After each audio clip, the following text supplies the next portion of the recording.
Hello, everybody, and welcome back to the SpongeBob SquarePants Battle for Bikini Bottom playthrough. And It's the Mermalair. What? I mean, many people did think SpongeBob was evil because he I mean, he is kind of a menace to everyone around him. I mean, yeah, that's true. But you see, I was more talking about, all the different parents who made like this big uproar about SpongeBob SquarePants because Oh, they like, make a big uproar about anything that's popular with kids. I know, but it's just like I think it was like, oh, because he'll make our kids gay. I think was the specific one. Yeah, because they always reference the parts where he gets into a dress or a cheerleading outfit. That's not even correct. That's not what gay is. That's It's dressing in They're drag. stupid, so yeah. It's what they think gay is, and that's all that matters. Yeah, it's AKA people are dumb. Is the Yes. people? They live under rocks. Yeah, basically. But I'm just saying. Also, is it just me or in this game do Mermaid Man and Barnacle Boy look like Statler and Waldorf with their mouths moving the way they do? They go like puppets. yeah, Yeah. I think it's most obvious with them because they're the only humans. Human-shaped. Yeah, they're the only humans. They're like the only things with chins in the game. So Yeah, basically. I mean, from what I remember, I don't think that the anti-SpongeBob outcry was as big as like the Pokemon is the Well, Pokemon or Harry Potter ones. Well, because those were so obviously anti-Christian with their evolution and magic and other stuff. I think it probably was more that they were like I think even by I mean granted not that things are good for gay people right now, but even by the mid 2000s it was less okay to be very outwardly homophobic, whereas being anti-Christian was apparently still a thing that people got upset about. I don't know. People are weird. So, yeah. I mean, they get up. of Battle for Bikini Bottom. No, I'm kidding. Yeah, but I remember only a little bit of an outcry over SpongeBob, but I remember big outcries over Harry Potter and to a lesser extent Pokemon, because at least in my area, I think people knew the difference between the theory of evolution and a game mechanic called evolution, that are two very separate things. yeah, that one always made me laugh. Because it's like, you guys clearly have not played this video game. It's like the only thing you could really learn about evolution from Pokemon is that the word evolution exists as part of the English dictionary. Yeah, basically. But no, Harry Potter was the Antichrist, don't you know? He was going to make all of our kids turn Man. into Satan. I remember that. I had a conversation with someone who thought that Harry Potter was the thing to talk about when His Dark Materials had come out and was actually... Okay. So here's the thing. I was so trained to just ignore that kind of stuff. It's just like, even as a kid, like even when I was like 8 years old, I was just like, no, this isn't anti-Christian, whatever. I was so trained to not to see that kind of stuff that when I did read His Darkest Materials, all of the actual atheist undertones went completely over my head. Until the last book. Well, here's the thing. By the last book, I stopped caring about the mythology stuff, and I just wanted to know what happened to the main characters. Because those were the main characters were the reason why I kept reading, because I really liked both of them. And it's a shame that they never made more movies, because that first movie... Actually, you know what? I don't remember anything about the first movie other than that 10-minute polar bear fight. Which was awesome for the record, but... It was kind of okay. You know, I didn't dislike it, but at the same time... I don't remember much of it. It was forgettable. The only thing I remember about that movie is the polar bear fight, which was great. Like that's Oh yeah. that's one of my that's one of my favorite parts of any kind of movie like that. But the rest of it just was. It just was. Yeah, that was the problem. Maybe I'll reread those books again someday. I need to get around to rereading them. Yeah, I never did check out Lyra and the Birds, which was kind of like short story epilogue thing. I just need to read more books in general because I haven't done enough reading in a long time. But yeah, this is I would say one of my favorite levels in this game.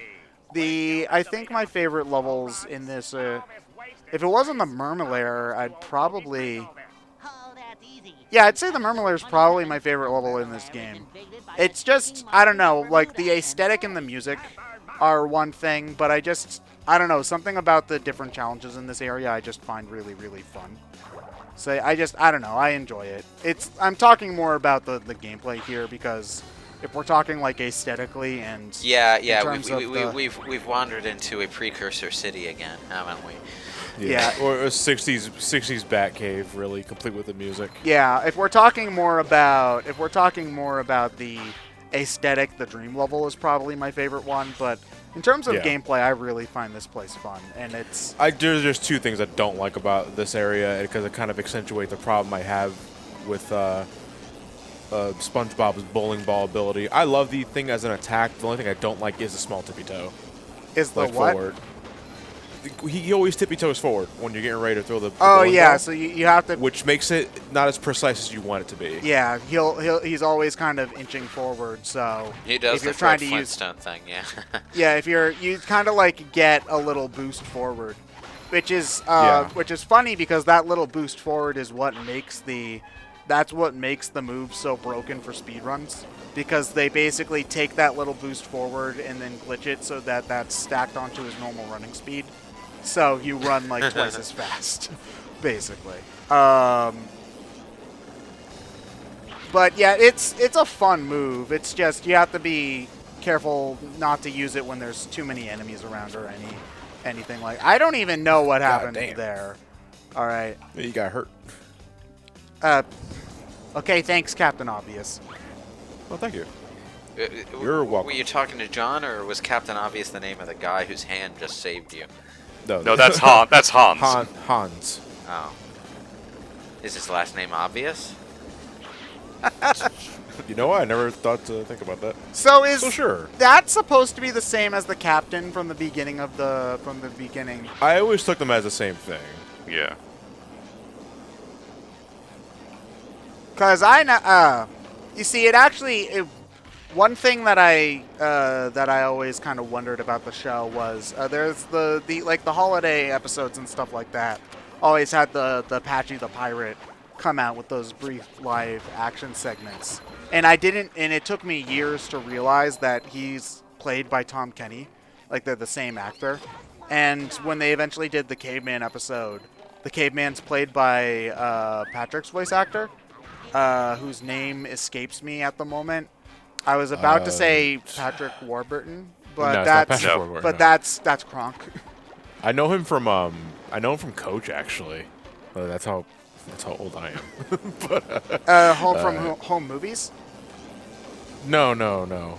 Wait, then. No, Patrick Warburton. Oh, okay. No. The voice of Patrick is from. I know him from Coach, the TV series. Oh, there's a TV series called Coach. Okay. Coach, yes. Okay, I don't remember. I don't remember that. Hence the all. comments about John being old. I mean, you're the only one here who's 30 right now, right? 31. I'm 30. Oh, geez, you guys are old farts. Damn. I don't remember Coach. Don't look at me. I got. Yeah, Bill Fagerbach. I think that's how you pronounce his name. Thank you. Yeah, okay. I like I still like Squidward's voice actor's last name is Bumpus. Oh yeah. It's spelled like ASS at the end. It's like, wow, that's oddly fitting for Squidward. I know he can't do anything about his last name, but still. Well, I mean, he's probably made enough money to change it at this point. I don't think it matters, but I mean, it doesn't, but there are options. He could do something about it. Mm-hmm. So, okay, so a lot of these puzzles coming up with Patrick were the death of me. Well, not of me, but I suppose they were the death of Patrick when I was a kid, because I died to them a lot. And there's one coming up coming up in just a moment after we do the you know, hit the buttons with the fruit stuff right here. But there's a. This part sucks. I hate this part. Oh yeah, I'm oh no! Patrick decided to pick up the fruit backwards for some reason. Okay, all right, whatever. Then. Well, he didn't die, so. Yeah, that's true, but I gotta backtrack for it now. Granted, death in this. Yep. Uh, I hate you, watermelon. hey, SpongeBob. Was it actually 12 seconds later? Probably. It takes it doesn't take that long. It doesn't. Yeah, it doesn't take long to retry. Yeah. Just how many times you'll be retrying is the real question. Yeah. So yeah. So these ones that one's the most annoying. The one with the lights is the easiest one because if you just run straight to the end, then the lights will turn off because they thought that you had already made it there. So you can, excuse me, I hit that button. Game. Okay. Be that way. Somehow you found a way to fail all 3 of these at least once. Dude, it took me way longer as a kid to get them, even though in concept this is one of the simplest missions in the game. The key to that one is to not get as close, which you know you'd think that getting close would give you a better shot, but that's not how life works apparently. So yeah. But anyway, the puzzle I was talking about is coming up right after this when we use the catapult in order to go to the upper level. It's this big turny.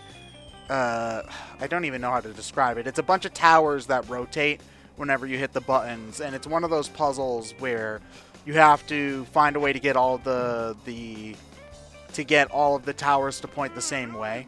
And as a kid, I never was able to beat it because I could never figure out the right order.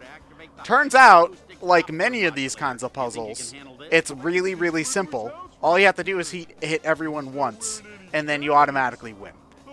Which, yeah. Yeah, you just have to hit every single one once. It doesn't even matter what order you hit them in either. You don't have to hit them like once in a circle, clockwise or counterclockwise. As long as you hit every single one individually once, then you will win. And it's just, wow, okay.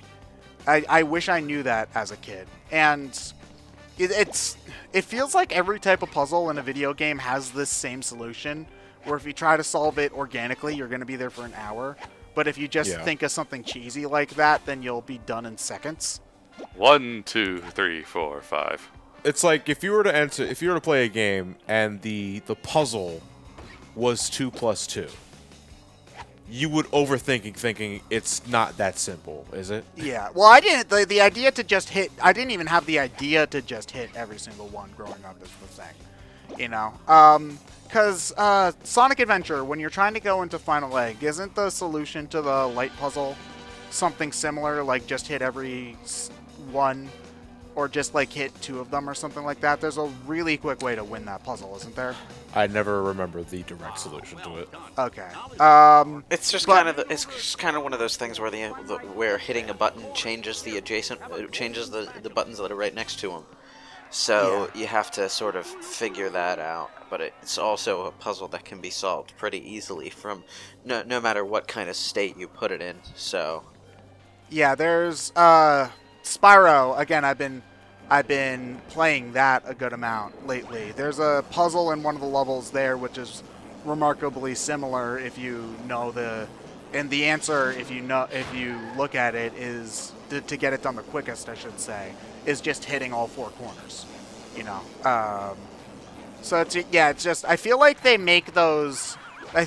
purposefully make the answers simple, thinking that kids are going to think of trying to do something, are going to think to start doing something like that. But instead, what most kids I knew and what I did growing up was I just hit one at random and then tried to figure it out that way.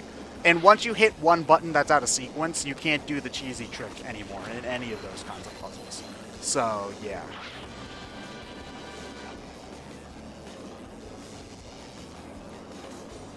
I mean, at some point you just kind of learn if you play enough games, but that's kind of like me in Zelda puzzles where it's like, oh, you have to hit things in a certain order, or it's kind of puzzles I always try 23 as number 1 because that's usually what it is for them.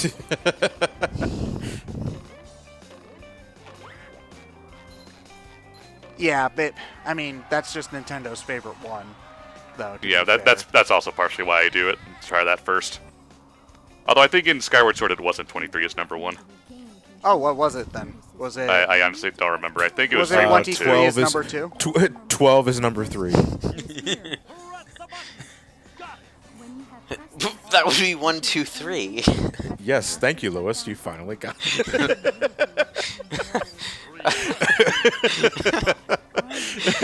Is the Mermalair computer voiced by Tom Kenny's wife like I Plankton's think it's computer? actually voiced by Sandy's voice actress. Gotcha. Because I know Plankton's computer is voiced by Tom Kenny's wife. Oh wait, really? I think so, yeah. Wow, I did not know that. Jeez. But yeah, I think it's Sandy because if you go back and talk to her, she sounds like she gets annoyed at SpongeBob, and the dialogue is remarkably similar to. It sounds very similar to Sandy's voice at that point. Gotcha.